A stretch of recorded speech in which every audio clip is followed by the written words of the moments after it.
What's up, monskas, kronskas? It is September 30th, 2021. 5 days ago, a year ago, so 370 days ago, I moved here. I left on the 24th, pulled in on the 25th, and signed my, whoa, that car came over in my lane. Curb check. Signed my lease. So today is the last day of September. It has been a crazy year. I cannot believe it's October 1st tomorrow.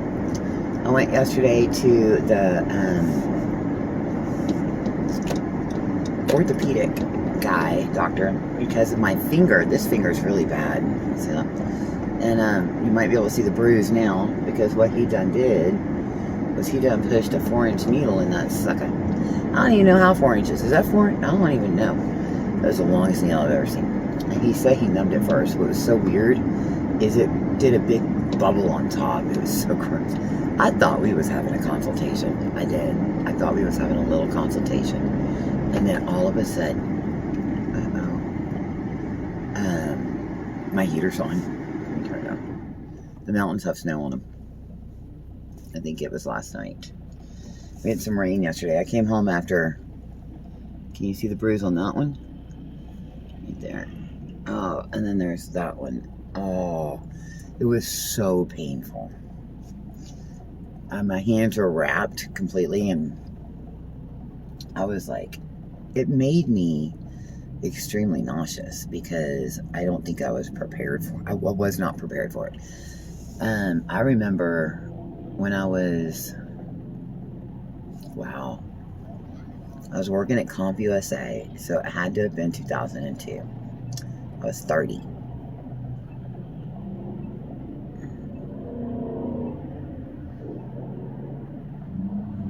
Yep. I turned 30 in 2001, and was that right? Hold on. In 99, I was 27. So 2000, I was 28. I don't know. Anyway, in 2002, I was at CompUSA, and I was only there for a year. I started December of, oh, you know what? It was 2003. I started in December of 2002 is when I moved to Austin to take the job. And then I worked all of 2003. And then December of 2003, they were shutting down. And as you will not see CompUSAs anymore. But that's what took me to Austin. Josh was 10. So yeah, 18 years. I was 30. I remember because I got my first car that I did payments on. That was my first real job. I was a waitress and stuff before that, and I got my first real big girl job, account executive. Just flying around places and stuff. But anyway, I remember I had my first woman test come back abnormal. And they sent me to go do a cone biopsy. And I did not know what that was. And I'm by myself, I was by myself in Austin. I didn't know anybody. And I went to where they sent me. And I got into the elevator and I pushed the 4th floor. And it said oncology. And I was like, and then I remember the people in the elevator with me. And I was like, I was tripping, dude. And then I was on the oncology floor. And I was like, I don't know what this means. I've never had an abnormal woman thing come back since I was 15. So it was 15 years. It seems like forever ago. But it was. Because it's been 18 years. But I went in and they did a cone biopsy. Now, I didn't know what that meant. Back then, you didn't really Google stuff or WebMD stuff or whatever, and I wish I had. And I also wish they had given me some stuff to help me, because it was painful. And I remember leaving. And what they do is they take a big old chunky poo out. They biopsy, I guess, a cone-shaped thing, and they don't give you nothing. They don't numb it. They don't do nothing. You lay down and they take it. And I remember being like, this'll pinch. No, that's not. And then I remember going back to work, and Michael Trish was there. He was my boss, Mike Trish. And he looked at my face and he said, "Let's go. You're not okay." I was white. And I had, we went to Bull Creek Park. It's probably one of the only times I've ever been to Bull Creek Park, actually. And so I got that done, and then came back again and ended up getting a leave, ended up getting a DNC, and then I finally ended up at 34, got a hysterectomy. But it reminded me of this because I went in with the intention of getting a consultation. It was my first time to see this guy. And it's because this right here is creating havoc on this finger. And so what he decided he was going to do was give me injections. I've already had surgery on this finger for trigger finger, carpal tunnel, this finger for trigger finger and carpal tunnel. Thank God for Josh. And this finger's real bad. And then now this finger is pretty bad. Or this one. I can't tell. I thought it was this one. But no, this one I know for sure does. Anyway, he done shoved needles in my hand. So I came home and went to bed. I was not feeling good. Couldn't use my hands. They were numb. I was driving like this. Anyway, so it's nice. It's 53 degrees is the high today. And winter is coming. Fall. I think we're going to stay pretty chilly from now on. We've been in the 80s. You know, high 70s, low 80s. It's gorgeous. Mornings are beautiful. Get up, have my coffee, go outside on my porch and put my makeup on, and it's just beautiful. It's been like that all summer, though. And so that was nice. I did talk to the DA today for Timothy's case, and Tommy and I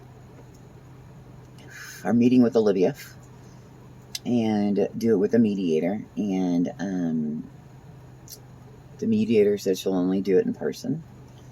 And Tommy and I both agreed that we would come to Austin to meet with her because it would be our only opportunity. And most people don't get this opportunity. If somebody takes someone from you, you don't a lot of times have time. You don't get the opportunity to sit in a room with them and tell them how you feel or show them pictures. And my thing is that Timothy, there's nothing about Timothy anywhere. You can't Google, he doesn't have social media. The only thing she'll know about Timothy is the picture from the driver's license that was on the news, and wasn't a very good picture. So I'm going to gather pictures, you know, and show her who he was, you know, and growing up with him and my first love, you know. And his brother will get to talk to her about him a little bit.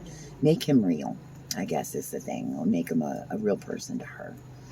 And I forgive her and tell her that I want nothing but the best for her, and I want, you know, her to be okay, and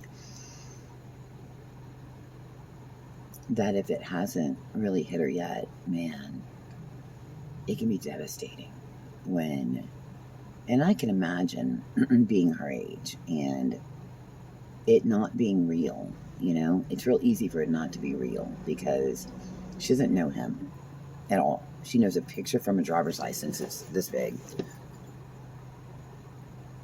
Like she said, she didn't even think it was a person. So it's real easy to, it's kind of like, you know, if soldiers die overseas or something. And I mean, it's sad and we're saddened by it, but we don't know them, you know. It's a lot harder when you know someone, like if it was her boyfriend or if it was her sister or something. And it's a lot easier to understand it when you can put it in context for someone. So I I feel very fortunate that we get the opportunity to do that, you know. So that's coming up. And they were like, we know that you were driving in when we spoke. Because on the way to Austin, when I was driving there, I had to stop in Trinidad for a couple of hours to have the conversation. We had a meeting with the DA, the prosecutor, the victim services, Tommy, and myself.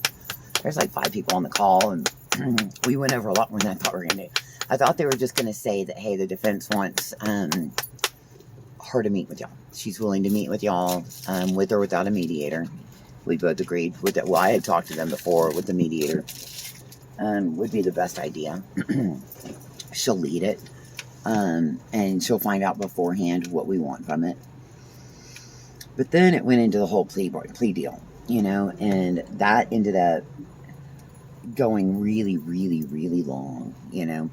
So it took a lot more time than I expected. And Tommy and I had a conversation the other day for a while. We talked for a couple hours, and, you know, just about everything, and expectations, lack of expectations, how we felt about pleading out, because it's up to us, you know. And I had a long talk with the prosecutor before Tommy and I talked. His name is Matt. And we had a very, very, very long talk. And I know I've probably told a lot of y'all. That doing the plea deal was the best way to go. They have unlimited resources, and they're going to appeal no matter what. And so this has been going on since February of 2018. It's October 1st, 2021 almost.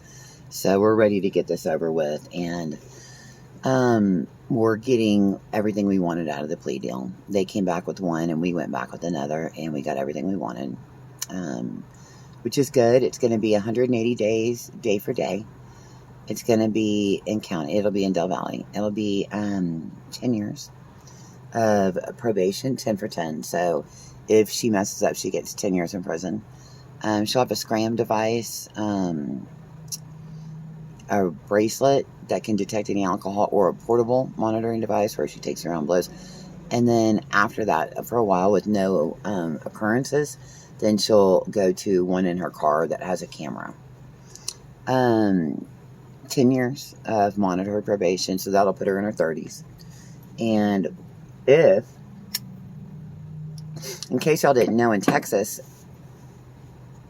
the defense does not have to turn over any evidence. The prosecution has to turn over all state's evidence, but in Texas, state defense doesn't.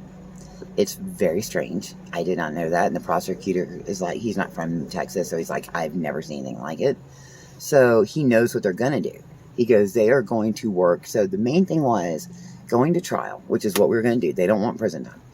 The main thing is if they can't prove deadly weapon with the vehicle, beyond a shadow of a doubt, she will not get prison time, and she'll most likely get probation, and she would not. If you could do under 10 years, if you do 7 or something, you could do up to 2 years maybe if you mess up, but 10. So we went with 10. 10 years probation. If she messes up, she does 10 years prison. No ifs, ands, or buts. 10. And then 180 days straight jail, day for day. You don't get 2 for 1 or anything. It'll be in county. She didn't want to go to prison. That was the number one thing. She did not want to go to prison. We felt good about the fact they were offering any jail time, because that was the number one thing for them, was they wanted no jail time. So we felt really good about that. The main thing was this, is they were going to go in, and what they were going to do, and these lawyers that she has are top dollars, just too. The main thing was they were going to do, if they can't prove with a deadly weapon, all jail time's off the table. And the judge will look at the jury and say, if you have any doubt, you have to say not guilty on deadly weapon. Deadly weapon, they are going to use lighting. They're going to say Red River, what the lighting is like, if Tim could have pulled out in front of her in any way, shape, or form. So what happens is, just like in the movies, you'll see them turn Tim into the person who's wrong. It's true. It's the way it goes. They have a lot of money, and they're going to do anything and everything they can to get her off. So first of all, they're going to look at Tim's toxology report. They're going to look at Tim's tumor, any medical records, anything in his system at the time. And I'll be the first one to tell you, I know what Tim has going on. I know what Tim's life was like at the time. And when I was talking to the DA, I brought that up. I said, look, I don't know if Tommy knows this, but I know what Tim's toxology report's going to say. Tim was on pain medicine because of his tumor, really massive tumor. And he was on seizure medication. And he goes, actually, I have it right here in your right. I said, they're going to bring that up. And it's 3:30 in the morning. He had horrible vision. He could have been having a seizure. Anything they could have done to push doubt, they were going to do. And Tim would have been the person who was the reason why. He could have veered in front of her. It was dark. We know Red River is dark. It could have been anything. And Tim and I was talking to the DA, and I knew. And I was like, I'm telling you right now, I know what they're going to do. And I know Tim's toxology report. I know it's going to come up. I know his vision's going to come up. I know his tumor is going to come up. I know him being on disability is going to come up.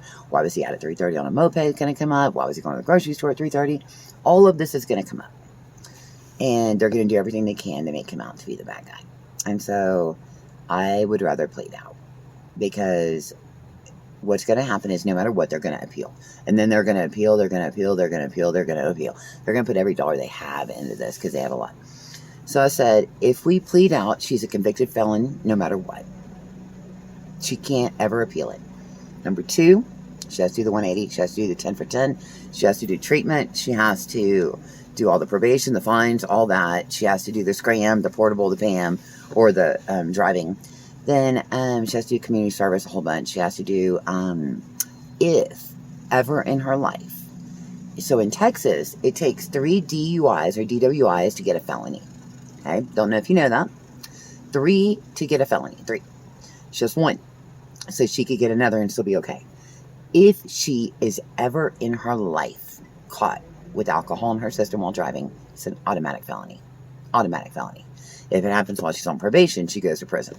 But it's an automatic felony. So we also got, we got so much. We asked for everything. And we got everything we wanted. So, I mean, one of them, and a lot of people don't like it, she has to, either the month of his birth, which is October 15th, or his death, which is February 18th. I think it's 18th, February 8th. She has to carry his picture around with him for the entire month.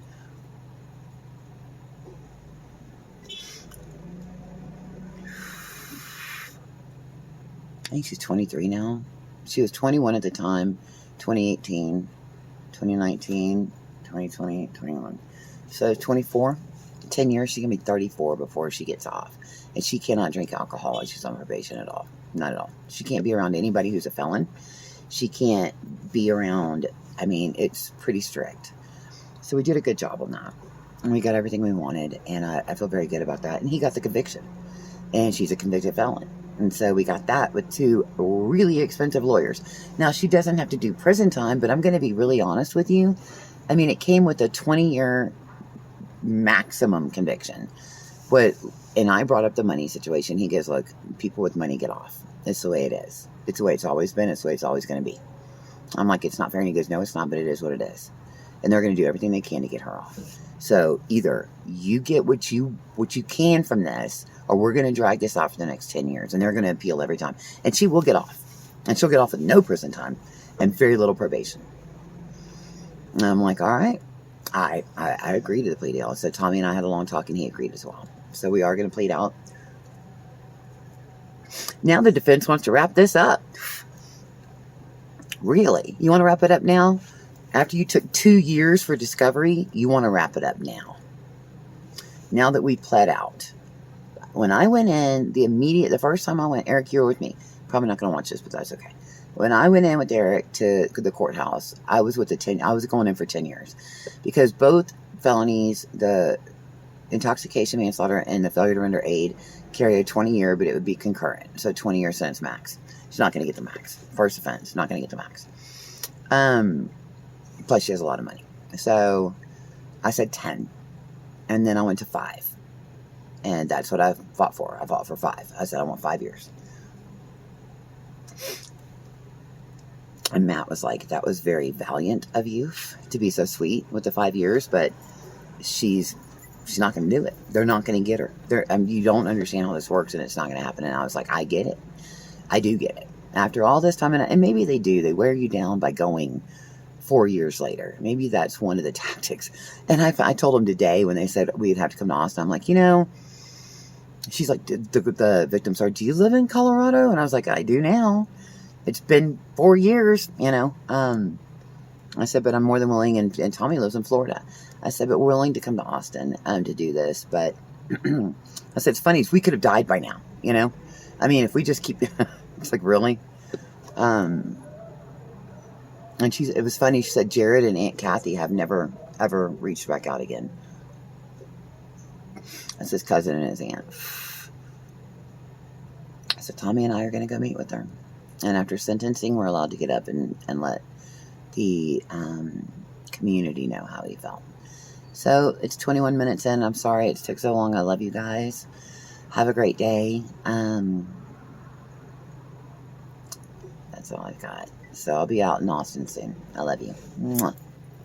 Monskas out.